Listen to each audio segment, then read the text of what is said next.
Sobat Dunia Donghua, kita berjumpa kembali. Tanpa berlama-lama mari kita lanjutkan ceritanya. Selamat mendengarkan dan selamat berimajinasi. Di bawah bimbingan Chili yang penuh dedikasi, Lou Benwei membenamkan diri dalam nyanyian dan tarian untuk waktu yang lama, akhirnya merasakan sensasi menjadi seorang pria tampan. Setelah melakukan semua trik, ia akhirnya bertepuk tangan dengan puas, lalu berdiri, menyingkirkan bangku, dan meregangkan tubuh dengan nyaman. Hari ini, bajingan ini ingin sekali menikmatinya. Kita bicara lain kali saja. Meskipun itu hanya ucapan biasa, Chili terkejut. Ia segera berhenti menari dan berlutut memberi salam, matanya penuh kepanikan. Maafkan saya, tuanku. Izinkan saya mengganti nyanyian dan tarian. Saya pasti akan memuaskan Anda, tuan. Suara Chili perlahan memudar, dan ia menggigit bibir merahnya pelan dengan ekspresi kesulitan. Setelah menyaksikan cara-cara tadi, ia tak lagi bisa memperkirakan kekuatan Lou Benwei. Rasa kagumnya mencapai tingkat yang belum pernah terjadi sebelumnya, dan ia tak berani lengah sama sekali. Wajah pucatnya tampak memesona, menambahkan sentuhan pesona. Terlepas dari kecantikannya yang begitu memukau, Lou Benwei tidak berlama-lama, malah menatap Cakrawala. Tidak perlu, jangan gugup begitu. Si brengsek ini punya urusan penting. Ia memang mengagumi kecantikan, tapi ia tak akan melupakan hal-hal penting demi adiknya. Kakak-kakaknya sibuk dengan tugas masing-masing, dan ia tak tahu bagaimana keadaannya. Ia harus pergi dan melihat. Dengan pikiran itu, Lou Benwei memeluk Chili dan, dengan satu tangan, merobek ruang di hadapannya, menghilang ke dalam riak-riak. Kultivasinya yang tak terbayangkan tak tertandingi oleh makhluk yang tak terhitung jumlahnya, dan kemampuannya untuk merobek ruang sesuka hati bahkan lebih tak terduga. Meskipun lautan bintang kini dipenuhi aliran cahaya yang kembali ke Yunsing, tak seorang pun bisa merasakan gerakan apapun. Hanya dalam beberapa tarikan napas, Lou Benwei telah lenyap ke kedalaman alam semesta yang tak terbatas. Sementara itu, aliran cahaya yang tak terhitung jumlahnya perlahan mendekati Yunsing, menerangi seluruh langit bagai siang hari bahkan saat malam semakin larut. Di sebuah desa terpencil, Yi Feng berdiri di pintu masuk desa, menatap langit berbintang, wajahnya tenang. Setelah banyak pengalaman, penglihatan dan kognisinya telah meningkat lebih dari satu tingkat. Ia telah lama terbiasa dengan berbagai metode kultivasi. Saat ini, ia hanya berdiri di sana dengan tatapan kosong, dengan sedikit rasa ingin tahu di matanya. Setelah melaporkan berita itu, ia tidak memiliki kegiatan untuk sementara waktu, jadi ia memikirkan desa kecil ini. Setelah beberapa hari berdiam diri, ia akan membuat mie jenggot naga untuk mengubah rasanya. Tanpa diduga, semua saudara tua menghilang. Melihat langit yang dipenuhi aliran cahaya menerangi langit malam, Yi Feng menduga para biksu Yunsing mungkin sedang beraktivitas, jadi saudara-saudara tua itu meninggalkan desa. Sebelum ia sempat memikirkannya, beberapa aliran cahaya tiba-tiba jatuh di depannya. Melihat Luo Hongfei dan yang lainnya sedang tertawa terbahak-bahak, Yi Feng melangkah maju untuk bertanya. Saudara-saudara, apa yang kalian lakukan begitu bahagia? Semua orang menatapnya, lalu melihat Yi Feng, dan mereka datang dengan lebih antusias, mengepalkan tangan, dan berbicara dengan keras. Jadi, rekan Daois Yi. Saudara Yi, kemana saja kau akhir-akhir ini? Kenapa kau tak terlihat? Saudara Yi, kau melewatkan pertempuran epik yang mendebarkan. Rasa ingin tahu Yi Feng semakin menjadi-jadi, namun juga sedikit terkejut. Pertempuran yang hebat. Melihat ekspresi bingung Yi Feng, yang lain dengan bangga menjelaskan semuanya. Memang, ini adalah pertempuran yang epik. Luo tua benar sekali. Kami mengikuti penguasa bintang ke alam iblis dan melawan iblis dalam pertempuran berdarah. Dengan begitu banyak makhluk kuat yang bergabung, kami akhirnya memusnahkan iblis, membersihkan seluruh galaksi dari ancaman besar ini. Sungguh suatu kebahagiaan. Sungguh suatu kehormatan bagi kami untuk menyaksikan pertempuran hebat ini dan kemegahan begitu banyak makhluk kuat. Sayang sekali saudara Yi tidak pergi dan tidak bisa menyaksikan kekuatan yang menakjubkan itu. Memang, bahkan saudara Yi, melihat makhluk-makhluk kuat itu, akan tercengang. Semakin banyak mereka berbicara, semakin bersemangat mereka, wajah mereka memerah. Setelah mendengarkan beberapa saat, mata Yi Feng perlahan tertuju padanya. Menghancurkan klan iblis. Lumayan, pernyataan ini semakin membuat semua orang bersemangat. Sementara mereka terus menekankan kengerian pertempuran, Yi Feng tidak terlalu bersemangat, dan bahkan kehilangan minat untuk mendengarkan. Long Tian telah memimpin orang-orang untuk memusnahkan klan iblis, membersihkan galaksi dari momok ini, suatu prestasi yang pantas untuk posisinya sebagai penguasa bintang. Secara keseluruhan, itu cukup dapat diterima. Tapi, dengan kemampuannya yang terbatas, dia benar-benar bisa mencapai prestasi seperti itu. Itu agak mengejutkan. Mungkinkah klan iblis tidak sehebat itu? Yang lain tidak tahu kultivasi Long Tian, tetapi Yi Feng mengenalnya luar dalam. Dengan kemampuannya yang biasa-biasa saja, Yi Feng dengan mudah mengalahkannya hingga membuatnya tak berdaya. Namun, dia telah memusnahkan klan iblis. Bukankah ini berarti klan iblis akan sepenuhnya dikalahkan jika mereka bertemu dengannya? Aku lebih besar dari Long Tian, lebih besar dari klan iblis. Berdasarkan fakta dan logika, tampaknya sangat masuk akal. Mereka hanyalah sekelompok orang lemah yang kalah.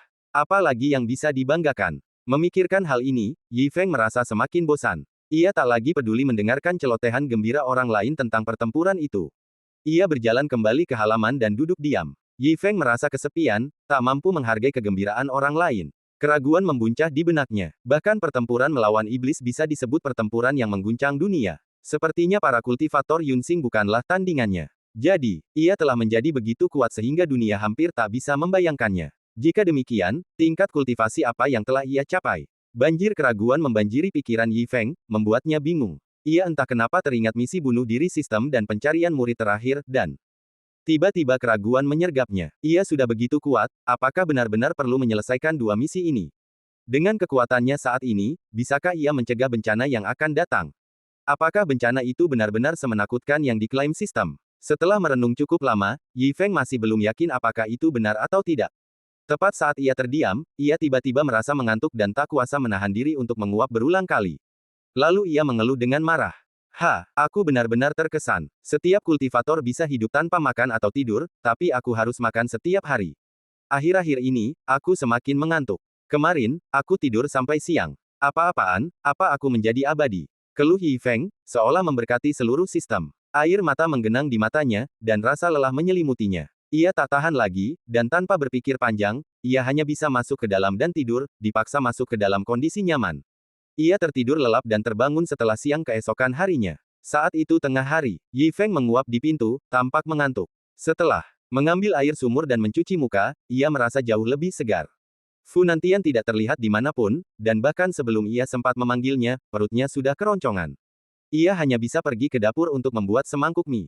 Setelah makan dan minum sampai kenyang, ia merasa rileks. Meskipun tubuhnya agak aneh dan ia harus makan, minum, buang air besar, dan buang air kecil terus-menerus, yang agak merepotkan, waktu santai dengan secangkir teh setelah makan malam masih sangat nyaman. Apa gunanya memupuk keabadian jika tidak ada kesenangan? Memikirkan hal ini, Yi Feng merasa jauh lebih baik. Saat ia sedang menikmati tehnya, bau busuk tiba-tiba tercium dari halaman belakang. Baunya begitu menyengat, sebanding dengan toilet berusia 50 tahun, sehingga Yi Feng segera menutup hidungnya dan berjalan menuju halaman belakang dengan ekspresi marah di wajahnya. Siapa yang membuang kotoran di mana-mana? Sesampainya di halaman belakang, umpatan Yi Feng belum selesai, dan nadanya sudah dipenuhi keterkejutan dan kecurigaan. Di depan mata, Fu Nantian dan beberapa pria tua berdebat tanpa henti, masing-masing berebut garu yang mereka temukan entah di mana.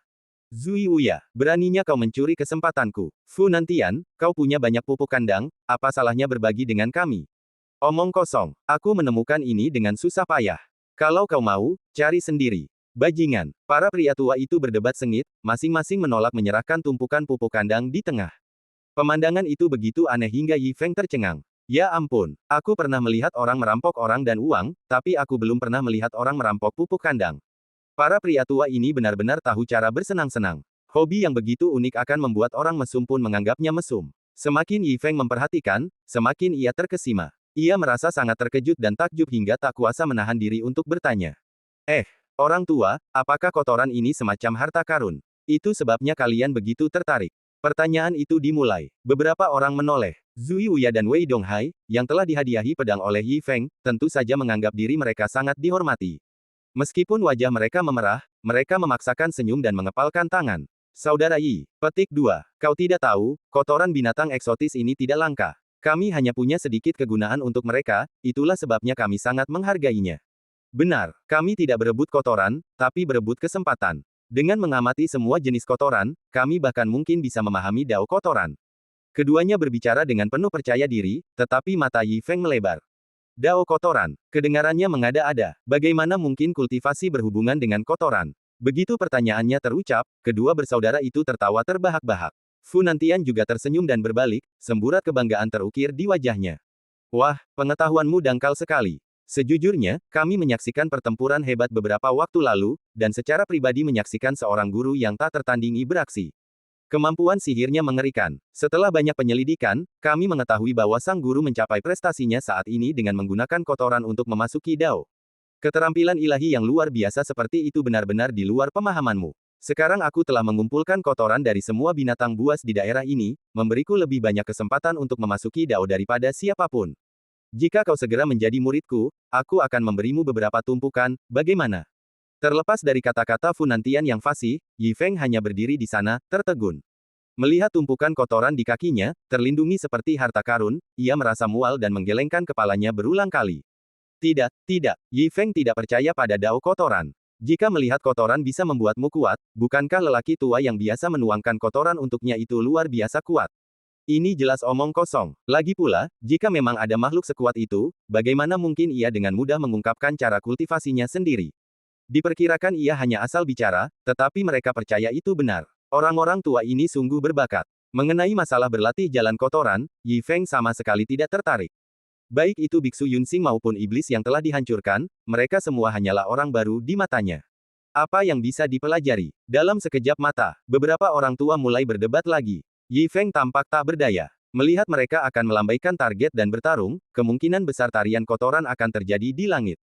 Agar tidak terpengaruh, Yi Feng segera mencubit hidungnya dan menyelinap pergi. Bahkan setelah berjalan keluar halaman, ia tetap tidak berhenti dan berlari sampai ke pintu masuk desa, menghirup udara segar.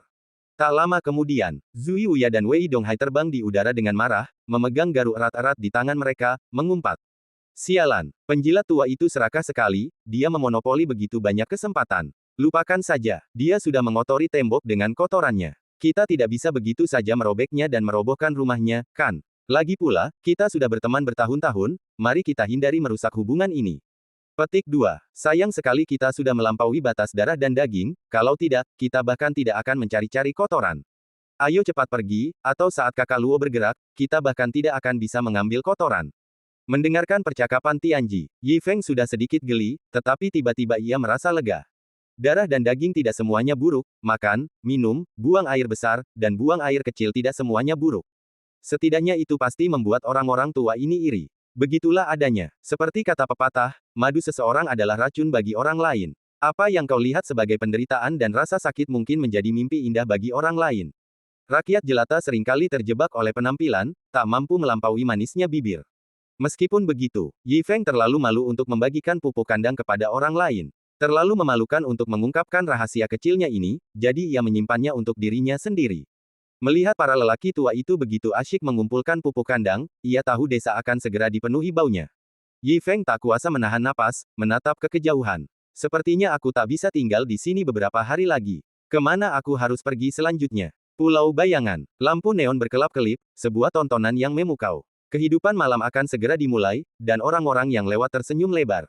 Xiong Fan, ayah dan anak, dan yang lainnya turun, mengenakan helm putih, mengobrol dan tertawa di sudut jalan. Hari yang sempurna lagi. Ayo terus bekerja keras dan selesaikan pekerjaan dengan cepat. Tidak ada pekerjaan yang harus dilakukan hari ini, jadi mari kita berhenti di sini dan makan camilan larut malam lalu istirahat. Setelah beberapa salam, semua orang mengikuti ayah dan anak itu ke restoran. Pelayan menyambut mereka dengan tatapan bijaksana. Manajer Xiao Xiong, silakan duduk di ruang pribadi. Ayah dan anak itu, mengenakan setelan jas, duduk di tempat masing-masing. Terlepas dari status mereka, mereka tetap tenang, perlahan-lahan memancarkan aura yang tak terduga. Melihat ini, Lei Qianjue, yang duduk di meja yang sama, tak kuasa menahan diri untuk tidak mengagumi. Kalian berdua, manajer, benar-benar muda dan berbakat. Kami benar-benar malu pada diri sendiri. Meskipun ayah dan anak itu telah berlatih selama bertahun-tahun, mereka masih terlalu muda untuk dibandingkan dengan makhluk-makhluk kuno ini. Mendengar pujian seperti itu, mereka segera mengepalkan tangan dengan rendah hati. Itu tidak benar, Tuan Lei. Kami hanya beruntung tiba di Pulau Bayangan begitu awal, itulah sebabnya kami sangat beruntung. Benar, kami hanya beruntung. Berbicara tentang kemampuan sejati, Tuan Lei dan para senior lainnya sungguh mengagumkan. Mereka dipromosikan menjadi supervisor hanya dalam beberapa hari. Bahkan itu pun sedikit menyia-nyiakan bakat. Kami masih ingat dengan jelas penampilan mengesankan Anda dalam pertempuran sebelumnya. Ayah dan anak itu berbicara dengan emosi yang semakin memuncak, pujian mereka saling beradu. Visi dan kecerdasan emosional mereka jauh melampaui kultivasi mereka, membuat para senior pun berseri-seri gembira. Oleh karena itu, meskipun mereka lebih kuat, mereka tetap bersedia melayani di bawah Xiong Fan dan putranya. Suasana di ruang pribadi itu semakin memanas, hingga Jiang Yuan menghela napas. Benar sekali seperti yang kalian berdua katakan. Bisa memasuki Pulau Bayangan di kehidupan ini adalah berkah yang luar biasa bagi kami. Begitu kata-kata ini terucap, suasana mencapai klimaks dengan sorak-sorai penuh persetujuan. Jiang Tua benar. Memang, apapun yang ada di planet lain, tak ada apa-apanya dibandingkan dengan pulau bayangan kita. Lebih dari itu, Putri Pedang Sembilan Surga yang muncul sebelumnya tampaknya telah mencapai alam tertinggi, namun ia tetaplah pelayan Tuan. Dengan Tuan yang memerintah pulau bayangan, tak seorang pun di seluruh galaksi akan berani bertindak gegabah di hadapannya. Petik 2. Benar, benar, benar. Dengan Tuan di sini, tak seorang pun di pulau bayangan yang bisa menandingimu. Dan kemudian ada para murid dan para penjaga legendaris, masing-masing memiliki kekuatan yang mengerikan. Siapa yang berani macam-macam dengan kami? Titik titik titik. Didorong oleh alkohol, kelompok itu semakin bersemangat. Bahkan saudari yang menyajikan makanan, yang tak sengaja mendengar topik itu, ikut menimpali dengan bangga. Meskipun pembicaraan itu terdengar mabuk dan mungkin sedikit arogan, Jiang Yuan tidak membantahnya. Sebaliknya, ia tersenyum dan mengangguk, wajahnya penuh persetujuan. Memang, seperti kata semua orang, pulau bayangan mungkin tak tertandingi di galaksi ini. Kemegahan semacam ini bahkan tak tertandingi oleh Yunsing kuno. Menatap gedung-gedung yang berkilauan di luar jendela, perasaan Jiang Yuan semakin dalam. Ia tak bisa membayangkan tingkat kemahiran yang telah dicapai pria itu. Hanya dengan mengatakan bahwa ada yang berani menentangnya saja sudah membuatnya tertawa. Di sampingnya, Xiong Zong, dengan wajah memerah karena anggur, menghampiri sambil membawa segelas anggur. Ayo, Jiang Tua, kita minum ini. Selama kita terus berjuang dan bekerja keras untuk pulau bayangan, kita pasti akan meraup untung besar. Kata-katanya belak-belakan namun jujur. Jiang Yuan, menyadari ini adalah kesempatan yang sangat beruntung, tersenyum dan mengangkat gelasnya. Oke, saat semua orang bersulang untuk merayakan. Tiba-tiba, sebuah ledakan keras menggema di luar jendela. Bang! Suara mengerikan itu mengejutkan semua orang. Sebelum mereka sempat bereaksi, mereka merasakan restoran mulai bergetar, kaki mereka gemetar hebat, dan paduan suara teriakan yang riuh terdengar dari tak jauh. Tiba-tiba, mabuknya Xiong Fan mereda, wajahnya terperangah. Gempa bumi. Ia melihat sekeliling dengan terkejut, tetapi tidak ada yang menjawab. Semua orang, termasuk ayahnya dan Jiang Yuan, berdiri tertegun di dekat jendela, menatap ke kejauhan. Melihat ini, Xiong Fan semakin curiga dan bergegas mendekat untuk melihat lebih dekat. Pemandangan itu menyebabkan gelas anggurnya jatuh ke tanah. Krak, suara renyah bergema tidak hanya di telinga Xiong Fan, tetapi juga di hatinya. Di hadapannya, kerumunan di jalan panjang di kejauhan dipenuhi kepanikan. Mereka tidak tahu di mana ledakan itu baru saja terjadi, atau apa yang telah terjadi. Sepertinya mereka melarikan diri untuk menyelamatkan diri. Pulau Bayangan belum pernah melihat pemandangan seperti itu sebelumnya. Saat berikutnya, sesosok tiba-tiba melompat dari kegelapan dan berlari dengan panik ke arah kerumunan. Kekuatan kultivasi yang mengerikan terus-menerus mengembun di sekelilingnya, perpaduan berbagai warna seperti cahaya kemerahan. Bahkan mata Jiang Yuan berbinar ketakutan. Kekuatan kultivasi yang mengerikan. Oh tidak, sepertinya orang ini akan menghancurkan dirinya sendiri. Mendengar kata-kata ini, mata semua orang di sekitarnya terbelalak kaget. Bahkan Jiang Yuan pun waspada terhadap kekuatan kultivasi ini. Apa akibatnya jika kekuatan itu menghancurkan diri sendiri? Mereka bahkan tak berani berpikir. Tepat ketika semua orang ketakutan, sesosok tubuh melangkah di depan kerumunan. Orang yang datang tak lain adalah Tuan Muda kedua, Wu Tao. Sikap malasnya yang biasa telah digantikan oleh ekspresi serius. Ia meludahkan tusuk gigi dan bergumam pelan. Orang gila ini, meskipun mereka tidak bisa melukaiku sedikit pun, kita sama sekali tidak bisa membiarkan mereka menghancurkan kota ini. Demi keamanan, kita tidak boleh membiarkan kesalahan sekecil apapun. Tak seorang pun bisa selamat. Jalan ini akan kulindungi, Wu Tao. Setelah mengucapkan kata-kata ini, Wu Tao mengulurkan tangannya dan menyalurkan kehendaknya. Detik berikutnya, 1 miliar klon berhamburan keluar dari jalan panjang itu bagai lautan. Meskipun jalan itu membentang bermil-mil, jalan itu penuh sesak.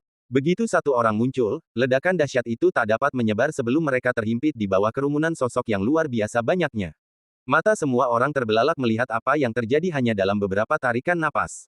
Jadi, orang nekat itu yang meledakkan dirinya sendiri. Untungnya, Tuan Muda kedua turun tangan. Kalau bukan karena murid ini, saya khawatir akan ada banyak korban dalam ledakan itu. Orang yang datang itu benar-benar luar biasa, sampai-sampai menyebabkan kerusakan di Pulau Bayangan kita. Siapa gerangan yang berani melancarkan serangan mendadak ke Pulau Bayangan kita? Semakin banyak mereka berbicara, semakin gugup mereka, mata mereka bercampur antara terkejut dan marah. Terutama Xiong Zong, yang begitu marah hingga langsung mengumpat di tempat. Sialan, siapa yang berani-beraninya bajingan ini mengamuk di Pulau Bayangan kita? Itu jalan yang baru saja kubangun hari ini. Kalau aku tangkap dia, aku hancurkan dia berkeping-keping. Setelah berkata begitu, Xiong Zong hendak menyerbu dengan marah. Namun, pihak lain bahkan bisa menghancurkan jalan aspal, yang menunjukkan betapa mengerikan kultivasinya. Lagi pula, dia penjahat yang nekat, jadi konfrontasi langsung mustahil. Xiong Fan, yang sepenuhnya menyadari bahaya, buru-buru menarik Xiong Zong dan yang lainnya keluar dari restoran, bergabung dengan kerumunan yang panik dalam pelarian mereka. Sementara itu, di bagian utara kota, dekat tempat pembuangan sampah dan daur ulang, Tuan Lu mengepalkan tinjunya, ekspresinya tegas saat menatap sosok gelap di kejauhan. Asal-usul sosok itu tidak diketahui, dan aura aneh yang dirasakannya semakin mengejutkan. Yang lebih menakutkan, niat membunuh yang mengerikan yang terpancar di udara bahkan membuat Tuan Lu gemetar ketakutan. Tiba-tiba, pihak lain terus memusatkan kultivasinya, dan tekanan mengerikan yang dirasakannya semakin meningkat di benak Tuan Lu. Ia secara naluriah mencoba mengaktifkan kekuatan magisnya, tetapi ia merasa ragu, tak mampu memikirkan dari mana makhluk ini muncul. Sebuah firasat buruk menerpanya, ia takut ajalnya akan tiba hari ini. Di saat genting ini, Li Taibai muncul, menunggangi seekor lembu biru mundur. Dengan jentikan lengan bajunya yang tiba-tiba, ia menggertakkan gigi dan membelokkan ruang tempat bayangan hitam itu berada. Ledakan dahsyat itu langsung berpindah ke lokasi yang tak diketahui. Baru setelah bayangan hitam itu lenyap sepenuhnya, Li Taibai bernapas lega, keringat bercucuran dari pelipisnya. Menyaksikan ini, punggung Tuan Lu bermandikan keringat dingin. Di pinggiran kota pedesaan, bayangan hitam lain merobek kehampaan, mengumpulkan kekuatan kultivasi yang tak terbatas, saat ia melesat dengan liar menuju gedung tinggi perumahan. Untungnya, Hong Kuang muncul tepat waktu, memegangi sosok itu dengan gerakan yang lebih panik. Kultivasi dan daging sosok itu, yang hendak meledak, dibelokkan paksa oleh ledakan yang sama, kultivasi dan kekuatannya menyamai yang sebelumnya. Bang, bang, bang, serangkaian ledakan menyebar, tetapi kekuatannya jauh lebih lemah daripada sebelumnya. Dalam sekejap, mereka harus memanipulasi ribuan ledakan identik, menguras energi dan kultivasi mereka. Jika Hong Kuang tidak ada di sana, tak seorang pun akan mampu mencapai prestasi seperti itu. Setelah beberapa tarikan napas, ledakan sonik yang teredam akhirnya mereda, dan tubuh Hong Kuang telah hancur berkeping-keping. Meskipun telah membangun kembali wujudnya, ia terengah-engah dan memegang lututnya, wajahnya terukir kelelahan. Seniku adalah yang terkuat. Perubahan serupa terus terjadi di seluruh kota. Hampir bersamaan, murid-murid langsung muncul, mati-matian berusaha menghentikan serangan. Kepanikan mencengkeram Pulau Bayangan. Dalam waktu kurang dari setengah jam, serangan malam itu akhirnya dihentikan. Semua murid berkumpul di ruang konferensi pusat, sebagian besar kelelahan, menceritakan pengalaman mereka satu demi satu. Setelah mendengarkan laporan itu, wajah Su Yunyun tampak serius, matanya dipenuhi keheranan. Siapa gerangan yang bisa menyusup ke Pulau Bayangan kita dan melakukan serangan brutal seperti itu? Petik 2. Baik kultivasi maupun metode brutal mereka bukanlah hal biasa. Begitu kata-kata itu terucap, suasana di ruang konferensi menjadi semakin mencekam. Semua murid kebingungan, tak satu pun dari mereka tahu sedikit pun. Bahkan Mo Tianji, yang menjadi pusat perhatian, hanya menggelengkan kepala. Aku juga tidak tahu. Aku hanya bisa menyimpulkan bahwa sesuatu yang mengerikan akan terjadi malam ini, tetapi siapa yang bertanggung jawab, tak ada jejaknya. Seluruh ruang konferensi terdiam mendengar ini. Rasa krisis yang belum pernah terjadi sebelumnya menyelimuti Pulau Bayangan. Keesokan harinya, matahari mulai terbit, angin pagi masih terasa agak dingin, dan jalanan masih sepi. Setelah kekacauan malam sebelumnya, Pulau Bayangan tampak kehilangan vitalitasnya. Penduduk pulau itu agak malu-malu dan keluar lebih lambat dari biasanya. Bahkan para bibi yang menari di alun-alun pun mulai jarang. Di samping lokasi konstruksi di Jalan Chang, Xiong Fan dan putranya memimpin kerumunan untuk mulai memperbaiki pinggir jalan. Menengok ke belakang ke arah lingkungan yang agak sepi, wajah mereka tampak rumit. Terutama Xiong Zong, amarah di matanya masih terpancar. Sialan, entah dari mana bajingan-bajingan ini berasal, mereka benar-benar menyebabkan kerusakan di Pulau Bayangan kita, hampir menewaskan banyak orang, dan bahkan menghancurkan permukaan jalan yang baru saja kita selesaikan. Jangan biarkan aku bertemu mereka, kalau tidak aku akan membuat mereka membayar harganya. Begitu ia selesai berbicara, ia dipelototi oleh ayahnya. Cepat kerja, dan berhenti mengoceh. Musuh-musuh tadi malam bukan musuh biasa. Kalau kau bertemu mereka, akulah orang terakhir yang akan mengalahkan mereka. Kalau kau hanya membuang-buang waktu untuk omong kosong ini, lebih baik kau bekerja keras. Lingkaran terdekatmu jelas belum cukup kuat. Dengan tingkat kultivasimu saat ini, kau pasti kesulitan melindungi diri sendiri. Amarahnya yang membara diredakan oleh seember air dingin. Xiong Zong, tak berdaya, menoleh ke belakang ke arah Jiang Yuan, berusaha menyelamatkan mukanya. Jiang tua, katakan padaku, apa musuh-musuh tadi malam benar-benar sekuat itu? Kapan kita, Pulau Bayangan, pernah takut pada siapapun? Sekalipun aku, Xiong Zong, hanya seorang wakil manajer distrik, aku tetaplah anggota Pulau Bayangan. Aku tidak akan takut dengan serangkaian serangan mendadak, kan? Bukankah itu hanya akan meningkatkan moral mereka dan melemahkan moralku sendiri? Tanpa diduga, ekspresi Jiang Yuan menjadi muram setelah ia selesai berbicara. Ia berhenti sejenak, lalu menjawab dengan ekspresi serius. Wakil manajer, bukan itu yang kau katakan. Musuh tadi malam jauh lebih tangguh daripada apapun yang pernah kita lihat. Bahkan iblis-iblis sebelumnya tidak memiliki penguasa seperti itu. Tuan muda kedua harus turun tangan untuk mencegah bencana. Kau bisa bayangkan betapa kuatnya mereka. Mungkin bahkan Putri Pedang Jiutian pun tak akan mampu mengatasinya dengan mudah. Wakil manajer, sebaiknya kau berhati-hati. Mata Xiong Zong terbelalak mendengar ini. Tidak mungkin. Kuakui bajingan-bajingan itu memang cukup kuat, tapi mereka tidak sehebat yang kau katakan, kan? Tepat saat ia mulai bertanya-tanya, Xiong Fan dan Jiang Yuan tiba-tiba berbalik dan memberi hormat di kejauhan. Para pekerja di sekitar mereka juga berdiri, wajah mereka dipenuhi keterkejutan. Mengikuti tatapannya, Xiong Zong melihat Wu Tao mendekat dengan tangan di saku. Terkejut, ia segera mengepalkan tinjunya. Tuan muda kedua. Sebagai tuan muda kedua Pulau Bayangan, Wu Tao secara alami memegang posisi tinggi dan jarang muncul di hadapan orang biasa. Setelah aksinya tadi malam, kemunculannya kembali saat ini sungguh mengejutkan. Melihat kerumunan membungkuk, Wu Tao mengangguk dengan tenang. Baiklah, lanjutkan pekerjaanmu. Semua orang kemudian berdiri, dan melihat wajah Wu Tao yang tak terkekang, mereka merasakan kegembiraan dan rasa hormat yang tak terlukiskan. Xiong Zong tak kuasa menahan rasa ingin tahunya, dan setelah ragu-ragu sejenak, ia membungkuk dan bertanya. Tuan muda kedua, saya ingin bertanya. Pertanyaan ini menarik perhatian semua orang di sekitarnya. Semua orang, yang sudah penasaran dan curiga, menjadi semakin gugup. Bahkan Jiang Yuan ingin tahu detail penggerebekan tadi malam. Namun sebelum ia sempat membuka mulut, Wu Tao menyela dengan suara tenang. Kau tak perlu bertanya tentang hal-hal ini. Terus terang, bahkan jika kau tahu, kau tak akan berdaya untuk menanggung akibatnya, jadi sebaiknya kau tetap diam saja. Lakukan saja bagianmu dengan tekun, dan itu saja yang dibutuhkan. Kota ini telah rusak parah, dan akhir-akhir ini aku berhutang budi kepada kalian semua. Aku akan mengajukan permohonan pakaian dan peralatan kerja baru untuk kalian, dan aku juga akan memberimu imbalan berdasarkan kinerja kalian. Kerja keras kalian pasti tidak akan sia-sia. Pakaian dan peralatan kerja baru. Dan imbalan. Janji itu tentu saja membuat semua orang bersemangat. Xiong Fan dan putranya merasa seperti mendapat suntikan adrenalin, energi mereka melonjak, dan mereka bersemangat untuk bekerja 10 shift berturut-turut. Namun, nada serius Wu Tao tiba-tiba membuat jantung semua orang berdebar kencang. Kepercayaan diri mereka yang sebelumnya terpukul hebat, seolah-olah bencana tak terduga akan selalu terjadi, membuat mereka gelisah. Tanpa sepatah kata pun, ekspresi semua orang berubah menjadi ketidakpastian. Kegembiraan yang baru saja mereka rasakan dengan cepat mereda, dan mereka saling menatap dengan cemas, suasana menjadi gelap.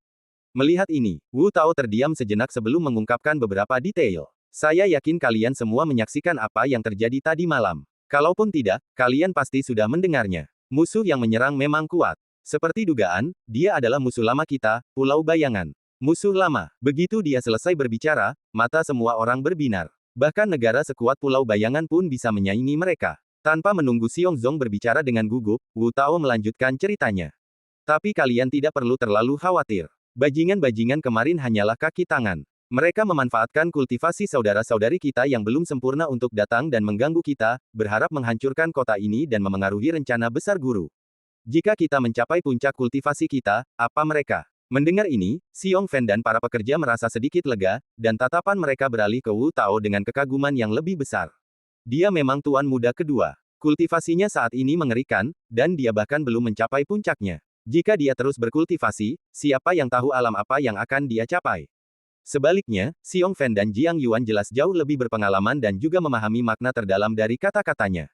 Mereka bergumam kaget, mata mereka dipenuhi keterkejutan. Orang-orang yang datang tadi malam hanyalah antek-antek. Ini, tuan muda kedua, maafkan saya karena bertanya, tetapi bagaimana jika orang di balik pihak lain datang? Tuan muda kedua, Anda bijaksana. Kekhawatiran tetua Jiang bukannya tidak masuk akal. Anda dan yang lainnya belum mencapai kesempurnaan dalam kultivasi Anda. Saya ingin tahu apakah para penjaga dapat menghentikan orang-orang yang datang. Pertanyaan itu mengejutkan semua orang hingga terdiam, dan semua orang menunjukkan ekspresi berpikir yang mendalam. Dalam sekejap, hampir 100 pekerja di sepanjang jalan panjang itu menatap Wu Tao dengan gugup. Di bawah tatapan tegang itu, Wu Tao tersenyum tipis. Bajingan-bajingan itu hanya berani melancarkan serangan diam-diam, selalu dengan sikap muram dan kejam. Kehadiran Tuan saja sudah mengintimidasi mereka sampai hari ini, dan mereka tak akan pernah berani datang ke sini tanpa izin. Sekalipun ada beberapa bajingan nekat, mereka paling-paling hanya level menengah. Satu jentikan jari pelindung agung saja sudah cukup untuk memusnahkan mereka yang datang. Desis. Semua orang di sekitar mereka tersentak kaget. Bahkan murid-murid veteran Xiong Fan gemetar mendengar kata-kata ini. Kekuatan musuh lama mereka jauh melampaui harapan mereka. Bahkan antek-antek mereka membuat mereka ketakutan. Mereka bahkan tak bisa membayangkan kekuatan di balik layar. Mereka tak pernah membayangkannya. Bahkan dengan kekuatan sebesar itu, mereka masih takut pada nama Tuan. Bahkan di bawah pelindung agung, mereka bahkan tak bisa menandingi satu jari pun. Apa yang perlu ditakutkan? Pulau bayangan kita sungguh memiliki kedalaman yang luar biasa. Seketika, ratusan orang tersipu merah, wajah mereka dipenuhi kegembiraan. Mata mereka berbinar percaya diri dan bangga, lebih intens dari sebelumnya, saat mereka segera terjun ke dalam pekerjaan mereka. Xiong Fan dan putranya begitu gembira hingga darah mereka mendidih. Mereka merasa tidak punya tempat untuk melampiaskan energi mereka. Mereka melihat sekeliling dengan cemas, meraih dasi, menyambar beliung dari pekerja di sebelah mereka, dan membenamkan kepala dalam pekerjaan. Di tengah semangat itu, hanya dua pekerja yang tersisa dengan wajah berantakan. Melihat suasana hati semua orang telah stabil, Wu Tao berbalik dan memasukkan tangannya ke dalam saku lalu terus berjalan. Suara sandal jepitnya memberi semua orang rasa aman yang tak terbatas. Namun ketika mereka berjalan keluar dari jalan yang panjang itu, ekspresi malas di wajah Wu Tao perlahan menghilang, digantikan oleh tatapan serius yang langka. Dia mengangkat matanya untuk melihat ke langit, dan sedikit kekhawatiran melintas di matanya. Anjing-anjing sialan itu mulai bergerak. Waktu hampir habis. Paman Lou, bagaimana perkembangan Anda dan yang lainnya? Guru, kapan Anda akan kembali? Dan cerita pun berakhir, nantikan cerita selanjutnya. Terima kasih telah mendengarkan.